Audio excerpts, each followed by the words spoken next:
Na passada semana abordamos a questão da deportação e do repatriamento e quando estava a fazer a pesquisa sobre este assunto, eu descobri um trabalho realizado no âmbito de um mestrado sobre a deportação feminina nos Açores.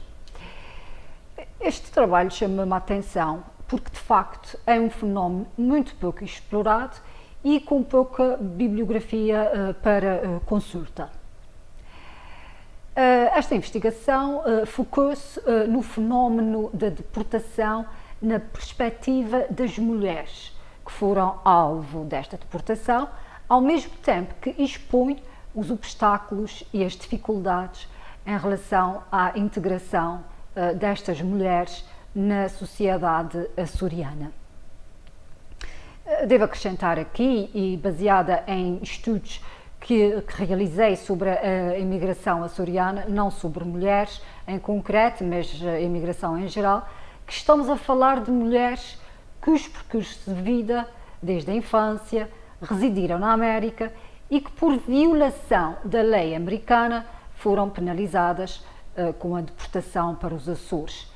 Ilhas que as viram nascer e partir ainda em tenra idade. Isto acontece tanto no caso dos homens como das mulheres, em relação à deportação. É difícil perceber quando e por que motivo estas mulheres seguiram caminhos desviantes. Mas sabemos que a grande maioria emigrou para os Estados Unidos, ainda em idade escolar, pelo que o seu processo de socialização nesses países é feito na rua, entre os grupos de amigos, porque de facto não têm uma rede familiar que as suporte. Os pais dessas crianças geralmente têm poucas habilitações e oferem por isso um salário baixo e trabalham às vezes de 12 a 16 horas por dia.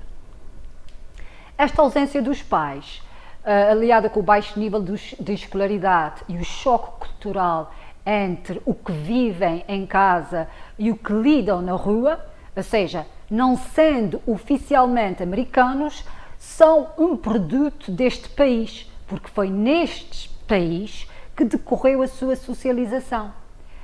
Isto pode ser, de facto, uma das explicações para estes comportamentos desviados, pelo que a deportação acontece como causa da prática dos mais diversos crimes que essas pessoas cometam e pelo facto de não terem autorização de residência nesses países. Daí ser muito importante a pessoa legalizar-se, adquirir a cidadania americana.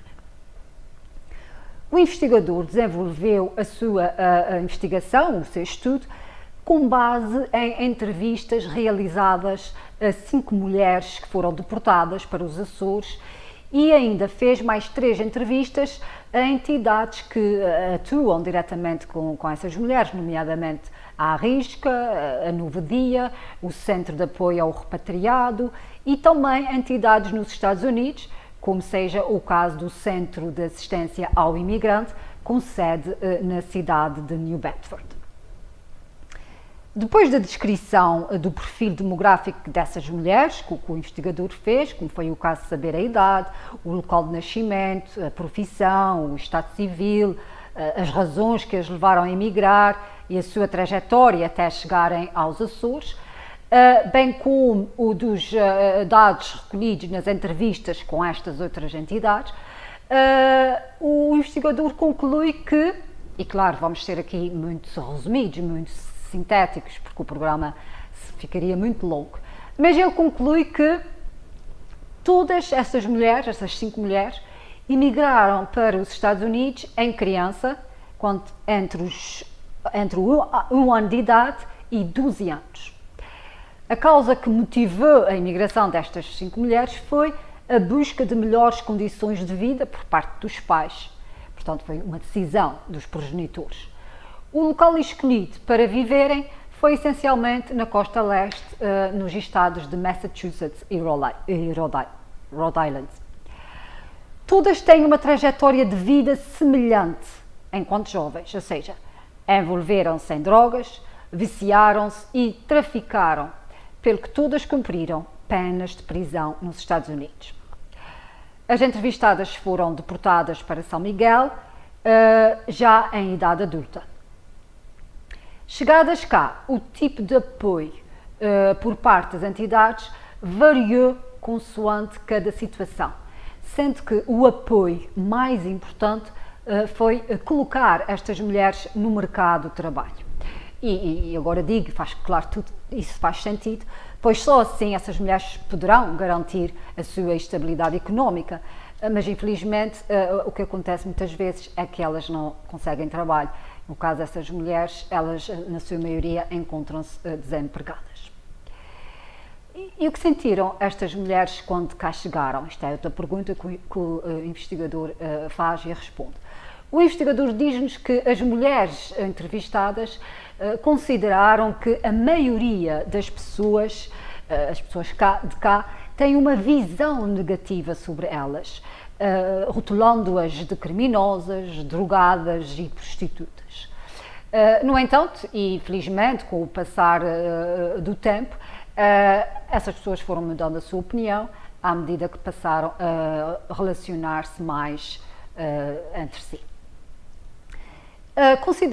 Estas mulheres consideram ainda que estão muito dependentes das instituições que as apoiam e por isso não conseguem ser autónomas.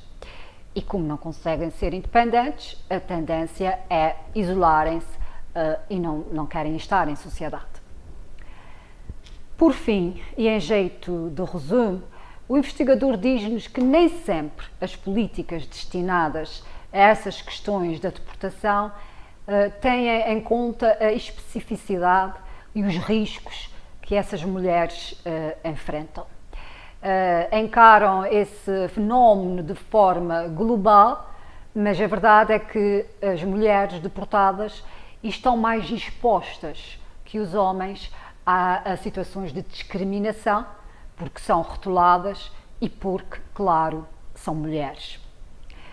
Por isso é que as estratégias de integração têm de ser diferentes, planeadas para as mulheres, de forma que sejam mais acompanhadas e apoiadas. Pois é claro, senhor telespectador, senhora telespectadora, já não é fácil ser mulher numa situação normal. Imaginem agora ser mulher e deportada. Pois é.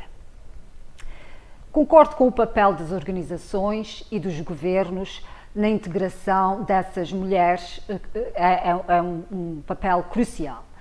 Mas não se trata de um trabalho unidimensional. Antes, e para se falar de uma verdadeira inclusão, a sociedade em geral também tem de contribuir, facilitando a sua participação e envolvimento e, principalmente, olhar para estas mulheres como uma igual.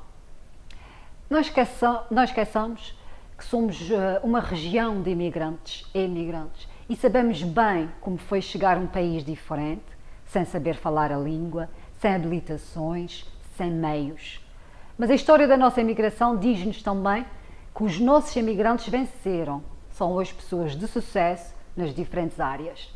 E não tenham dúvidas que parte deste trabalho passou pelo apoio das instituições e do governo, mas também da própria sociedade em geral. Não é fácil, não foi fácil, mas eles conseguiram. Estas mulheres deportadas e exemplificadas nestas 5 entrevistadas encontram na sua terra de nascença as mesmas dificuldades, pois também não falam a nossa língua, já que emigraram muito cedo, não têm habilitações ou têm poucas habilitações, não têm uma rede familiar que as suporte, não têm trabalho, não têm nada.